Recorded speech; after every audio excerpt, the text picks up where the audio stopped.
আর এবার যে খবরের দিকে নজর রাখবো, দুর্গাপুর এলাকায় বিশ্বকর্মা পুজোর দিন ভয়াবহ অগ্নিকাণ্ড কিন্তু ঘটনায় উঠে আসছে, যেখানে জানা যাচ্ছে দুর্গাপুর ১ নম্বর ওয়ার্ডের রঘুনাথপুর এলাকায় একটি সাইকেলের দোকানে ভয়াবহ অগ্নিকাণ্ড। সাইকেলের দোকানে একাধিক গ্যাস সিলিন্ডার থাকায় বিস্ফোরণ হয়েছে বলে জানা যায়। এই মুহূর্তে টেলিফোন লাইনে রয়েছে প্রতিনিধি কৌশিক।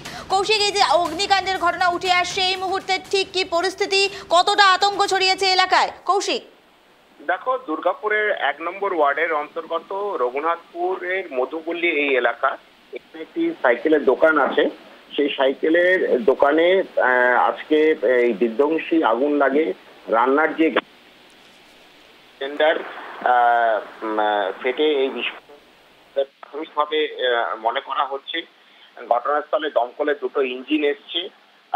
যেটা স্থানীয় যারা বাসিন্দা আছে তাদের অভিযোগ যে এখানে এই দোকানটাতে যে অবৈধভাবে আর কি গ্যাস কাটিং এর ব্যবসা চলতো, তাছাড়াও এখানে দাহ্য যে বস্তু সেটা রাখা হতো, এবং তার ফলে কিন্তু আজকে এখানে এই অগ্নিকাণ্ডের ঘটনা ঘটেছে।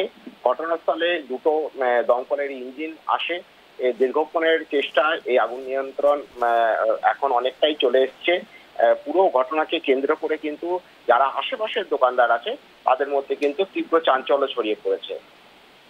কৌশিক, তোমার থেকে জানতে চাইবো, আজ বিশ্বকর্মা পুজোর দিন, প্রত্যেকেই ব্যস্ত থাকে পুজোতে, এরই মাঝে একটি সাইকেলের দোকানে এরকম ভয়াবহ অগ্নিকাণ্ড। এলাকাবাসী তারা কি বলছেন, কতটা আতঙ্কে রয়েছে এই মুহূর্তে তারা? কৌশিক, দেখো, যেটা বলছিলাম যে এই দোকানটার আশেপাশেও কিন্তু বেশ কিছু দোকানদার আছেন, তাদেরও কিন্তু কম বেশি তারাও ক্ষতিগ্রস্ত হয়েছে এই অগ্নিকাণ্ডের কারণে। আর এই ঘটনা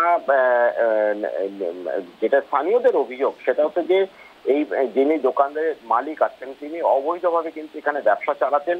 এখানে কিন্তু প্রশ্ন হচ্ছে প্রশাসনের ভূমিকায়, যে প্রশাসনের ভূমিকা এখানে প্রশাসনের নাকের ডগার উপরে কি করে এরকম ভাবে অবৈধভাবে গ্যাস কাটিং এর ব্যবসা এবং দাহ্য দ্রব্য যেগুলো বলা হচ্ছে কেরোসিন তেল থেকে যেগুলো দাহ্য দ্রব্য এরকম কিছু মেটেরিয়াল সেখানে রাখা থাকতো, তার সেই কারণেই কিন্তু এই অগ্নিকাণ্ডে আরো ভয়াবহ আকার ধারণ করে। কৌশিক, তোমার থেকে জানতে চাইবো, তুমি যেমনটা বললে এটি অবৈধ দোকান দীর্ঘদিন থেকে এলাকায়, তাহলে প্রশাসন কি করছিলেন? প্রশ্ন তো উঠছে, কারণ এভাবে আজ অগ্নিকাণ্ড হলো, এখন প্রশাসনের হুঁশ ফিরেছে যে হ্যাঁ এটি অবৈধ দোকান হতে পারে, কিন্তু এর আগে দীর্ঘদিন থেকে যখন এই দোকানটি এখানে ছিল প্রশাসনের আধিকারিকরা তারা ঠিক কি বলেছিলেন, তারা কি করেছিলেন, সে বিষয়ে কি কিছু জানা যাচ্ছে? কৌশিক, দেখো, এক কথায় প্রশাসনের যে নজরদারির অভাব এটাও বলা যেতে পারে। আবার যেরকম শোনা যাচ্ছে যে প্রশাসনের এক অংশ এই বিষয়টা জানতো, কিন্তু পুরোটাই এখন অভিযোগের একটা স্তরে দাঁড়িয়ে আছে। যে ঘটনাটা ঘটেছে তাতে কিন্তু দোকানের মালিক যিনি কিন্তু গুরুতর আহত হয়েছেন, এবং এই ঘটনা কিভাবে সূত্রপাত ঘটলো, কি করে এই সিলিন্ডার ব্লাস্ট করলো কি করে, তখন তিনি সেখানে কি করছিলেন, সেরকম কিন্তু অনেক প্রশ্নই এখন দানা বাজছে। পুরো ঘটনাকে কেন্দ্র করে যেরকম স্থানীয় বাসিন্দা আছে তাদের মধ্যে চাঞ্চল্য ছড়িয়ে পড়ে, স্থানীয় দোকানি তাদের মধ্যে ব্যাপক একটা ক্ষোভের সঞ্চার হয়েছে যে এরকম ভাবে কি ভাবে যে এরকম দীর্ঘদিন ধরে প্রশাসনের নাকের ডগায় এরকম একটা কারবার চলে যাচ্ছে, এবং প্রশাসন তখন সেই বিষয়টা নজরে দেখেনি কেন, কঠোর ভাবে কেন প্রশাসন এই বিষয়টা দেখেনি। এই যত আরো সময় গড়াবে তখন বোঝা যাবে যে প্রশাসনের তরফ থেকে কি পদক্ষেপ নেওয়া হচ্ছে। বর্তমানে যিনি দোকানের মালিক তিনি কিন্তু গুরুতর আহত অবস্থায় দুর্গাপুরের একটি বেসরকারি হাসপাতালে ভর্তি করা হয়েছে তাকে। কৌশিক, তুমি বলছো দোকানের মালিক তিনি ভর্তি রয়েছেন, আরো অন্যান্য কেউ তারা কি আহত হয়েছে, সে বিষয়ে কি কিছু জানা যাচ্ছে? কৌশিক, দেখো, দমকল সূত্রে যেটা জানা যাচ্ছে যে এখনো পর্যন্ত একজন গুরুতর আহত আছে, এবং স্থানীয় বাসিন্দারাও সেটাই জানাচ্ছে, কিন্তু ক্ষয়ক্ষতির পরিমাণ কিন্তু অনেকটাই বেশি। এই সাইকেলের দোকানের পাশাপাশি আরো বেশ কয়েকটি দোকান ছিল, সেই দোকানগুলো ক্ষতিগ্রস্ত হয়েছে কম বেশি। আর পুরো আগুন নিয়ন্ত্রণে আসার পর বোঝা যাবে যে এই ক্ষয়ক্ষতির পরিমাণটা কতটা। কৌশিক, আইটি বিষয়ে তোমার থেকে জানতে চাইবো, তুমি যেমনটা বলে এই দোকানটি অবৈধ জায়গায় ছিল, অবৈধভাবে ছিল, এই এলাকায় কি আরো কোনো অন্যান্য দোকান রয়েছে যেগুলো অবৈধভাবে করা হচ্ছে, প্রশাসন গাফিলতি দিচ্ছে, কিছু জানা যাচ্ছে? কৌশিক, দেখো, এই দুর্গাপুরের ১ নম্বর ওয়ার্ডের অন্তর্গত যে রঘুনাথপুর যে এলাকাটি, এই রঘুনাথপুর এলাকার মধুপল্লী যে স্পটে হয়েছে যে ঘটনাটা, সেটা কিন্তু একটু ওয়ার্ডের সবচেয়ে পিছিয়ে পড়া যে অঞ্চল তার মধ্যেই একটি ১ নম্বর এবং ২ নম্বর।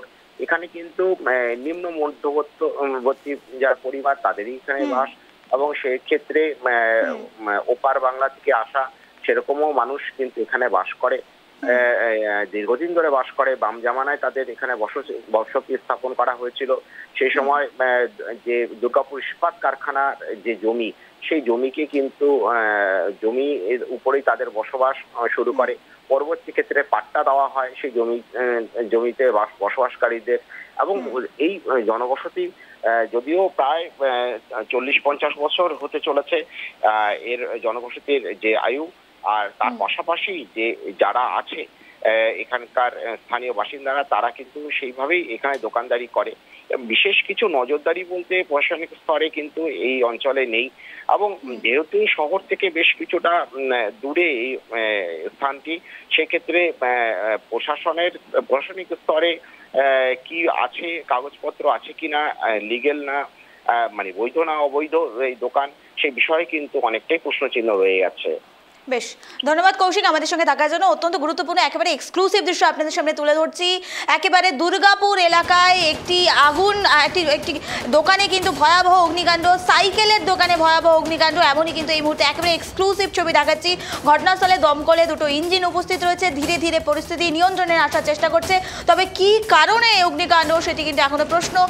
পুলিশ তদন্তে নেমেছে, পাশাপাশি দমকল পুরো বিষয়টি দেখছে, এবং জানা যাচ্ছে দোকানের মালিক তিনি কিন্তু আহত হয়েছেন, ঝলসে গেছেন, তাকে একটি বেসরকারি হাসপাতালে নিয়ে যাওয়া হচ্ছে। এই মুহূর্তে সবচেয়ে বড় খবরের দিকে নজর রাখছি। একেবারে এক্সক্লুসিভ দৃশ্য, দুর্গাপুর এলাকায় একটি দোকানে অগ্নিকাণ্ড, এবং তাতেই কিন্তু আতঙ্ক ছড়িয়ে পড়েছে গোটা এলাকায়।